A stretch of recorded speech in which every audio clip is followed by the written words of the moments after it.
नमस्कार दोस्तों, मैं आपका अपना डॉक्टर शेष कुमार आज आपके बीच फिर से एक बार नए विषय के साथ उपस्थित हुआ हूँ। आज का हमारा विषय है रघु कोच संवाद है, अर्थात राजा रघु और कोच की बातचीत का वर्णन है। प्रस्तुत पाठ है रघुवंश महाकवि कालिदास द्वारा रचित रघुवंश महाकाव्य के पंचम सर्ग से लिया गया है और इस काव्यांश में रघु और कोच की बातचीत का वर्णन किया गया है।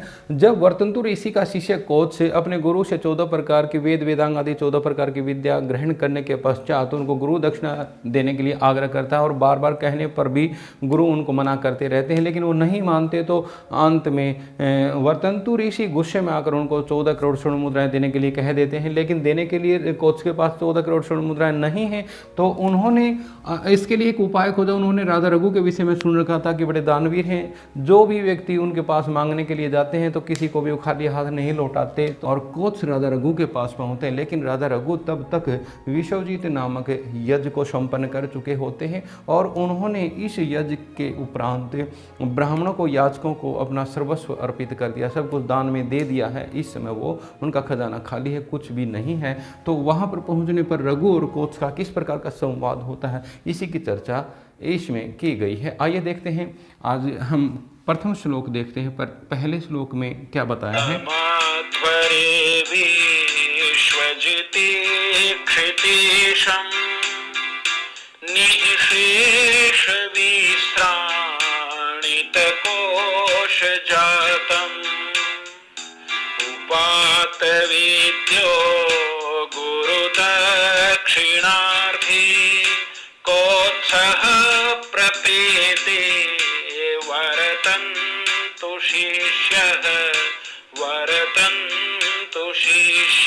अब आपके सामने एक बड़ी समस्या आती होगी, दुविधा होती होगी, अन्वय करने की बड़ी समस्या होती है हमारे लिए। वैसे संस्कृत भाषा में मैं आपको बताना चाहूँगा, संस्कृत विषय इतना सरल होता है कि इसके अंदर किसी भी वाक्य में शब्दों का क्रम किसी भी प्रकार से हम आगे पीछे कर सकते हैं, तो कोई भी अर्थ में परिवर्तन नहीं होता, जबकि अन्य भाषाओं में उसका अर्थ परिवर्तित हो जाता है।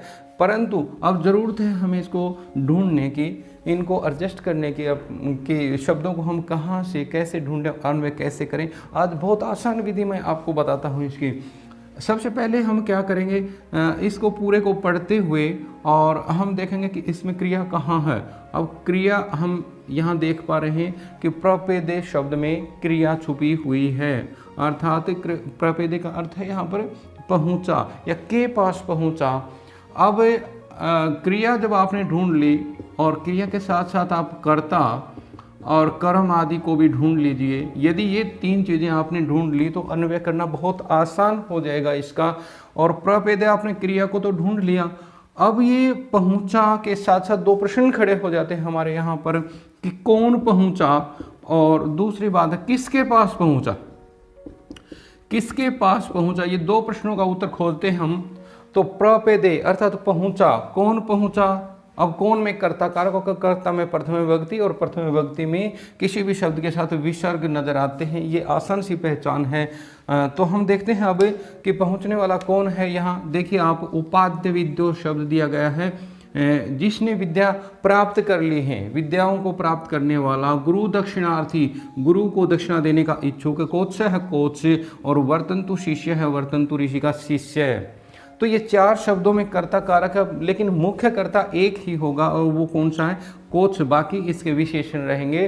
तो हम कह सकते हैं जिसने उपात विद्या, जिसने विद्या प्राप्त कर ली है, गुरु दक्षिणार्थी, गुरु को दक्षिणा देने का इच्छुक, वर्तंतु शिष्य कोच है, वर्तंतु ऋषि का शिष्य कोच, प्रपेदे पहुंचा। अब दूसरा प्रश्न आता है किसके पास पहुंचा। अब कहीं किसी के पास जाना या आना होता है तो वहाँ पर कर्म कारक होता है, कर्म में द्वितीय विभक्ति का प्रयोग होता है। तो देखते हैं यहाँ पर दो शब्द आपको नजर आएंगे, तम और क्षितिशम, और तीसरा यह है निह शेष विश्राणित कोश जातम। अब इन तीनों शब्दों में द्वितीय विभक्ति मिलेगी, तो यहाँ पर किसके पास पहुँचता है, तो हम कहेंगे तम उष क्षितिशम। क्षिति होता है पृथ्वी और ईश होता है स्वामी, पृथ्वी का स्वामी, अर्थात उसे राजा।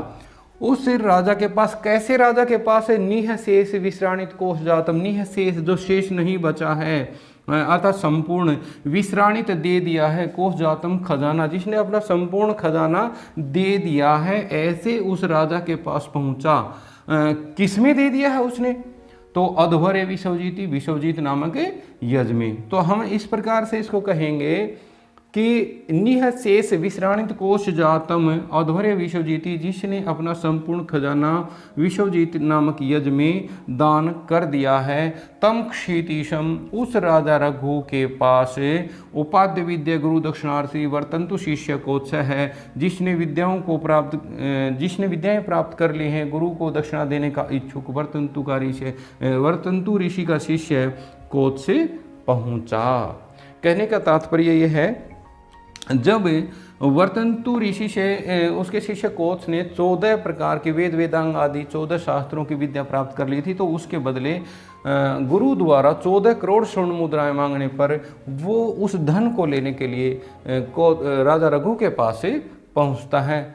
और राजा रघु उस समय बिल्कुल खाली है, क्योंकि उसने विश्वजीत नामक यज में संपूर्ण दान दे दिया था।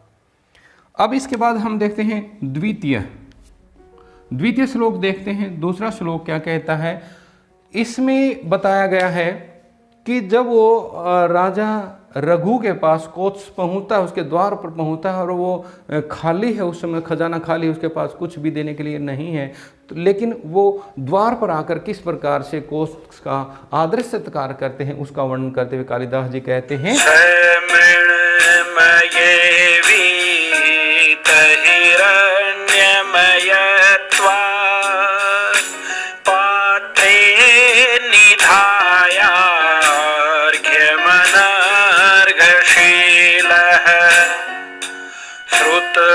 प्रकाशम यशसा प्रकाशः प्रत्युज्जगामातिथिमातिथेयः तिथिमातिथेयः। समृण्मये वीत हिरण्मयत्वात् पात्रे निधाय अर्घ्यम अनर्घशीलः श्रुत प्रकाशम यशा प्रकाश है प्रत्युज्जगाम अतिथिम आतिथेयः। हम एक बार फिर से इसमें क्रिया ढूंढने का प्रयास करते हैं, और क्रिया एक बार हमें मिल गई तो उसके बाद कोई समस्या नहीं आएगी अन्वय करते हुए।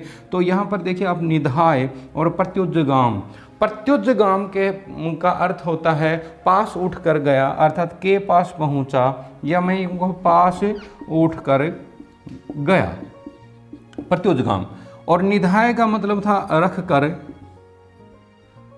अब दो क्रियाएं हो गई, लेकिन किसी भी श्लोक में जब दो क्रिया हैं, किसी वाक्य में जब दो क्रिया होती है तो उनमें से एक मुख्य क्रिया होती है और दूसरी उसकी पूर्वकालिक क्रिया। यहाँ निधाय नि उपसर्ग पूर्वक धा धातु से लय प्रत्यय बन करे निधाय, अर्थात रख कर करके अर्थ में होगा, तो ये पूर्वकालिक क्रिया होगी। तो मुख्य क्रिया क्या है, पास उठ कर गया। अब फिर वही प्रश्न आता है कि कौन पास उठ कर गया, प्रश्न वही का वही है कि कौन गया। तो इसमें भी हम प्रथम विभक्ति का प्रयोग करते हैं। यहाँ देखिए आप सबसे पूर्व कर्ता यहाँ पर नजर आ रहा है कि स, अर्थात वह, कौन वह। इसके बाद दूसरा शब्द है अनर्घशील है। दूसरा शब्द क्या है, अनर्घशील, अर्थात श्रेष्ठ स्वभाव वाला, जिसका स्वभाव श्रेष्ठ है ऐसा। यशसा प्रकाश है, यश से प्रकाशित या प्रसिद्ध। और एक अंतिम शब्द देखिए यहाँ है अतिथिम यहाँ आतिथेय है, अतिथि की सेवा करने वाला, अतिथि सत्कार करने वाला। तो यहाँ चार शब्दों में कर्ता कारक है और कर्ता कारक में प्रथम विभक्ति है, लेकिन एक मुख्य कर्ता है, वो कौन सा है यहाँ पर, स, कि वह अनर्घशील है, स्वभाव में श्रेष्ठ, यश प्रकाश है, यश से प्रसिद्ध, यश में प्रसिद्ध, अतिथि की सेवा करने वाला। कौन, राजा रघु। अब दूसरा प्रश्न आता, किसके पास पहुंचा, किसके पास पहुंचा। बस एक दो श्लोक में आपको दिक्कत आएगी इसको एडजस्ट करने में, उसके बाद बहुत आसानी से आप इसको सरल ढंग से इसको हल कर पाओगे। अब बात आती है किसके पास पहुंचा। तो किसके पास पहुंचने के लिए द्वितीय विभक्ति का, जिसके पास आना जाना हो वहां पर द्वितीय विभक्ति का प्रयोग होता है। तो द्वितीय विभक्ति में हम यहाँ पर देखते हैं, एक तो यहाँ देखिए श्रुत प्रकाशम द्वितीय विभक्ति है यहाँ पर, और एक अतिथिम यहाँ पर भी द्वितीय विभक्ति, इन दो शब्दों में द्वितीय विभक्ति है। तो श्रुत प्रकाश का अर्थ क्या है, ज्ञान से प्रकाशित है। श्रुत होता है शास्त्र, अर्थ श्रुति, वेद आदि, वेद आदि के ज्ञान से प्रकाशित।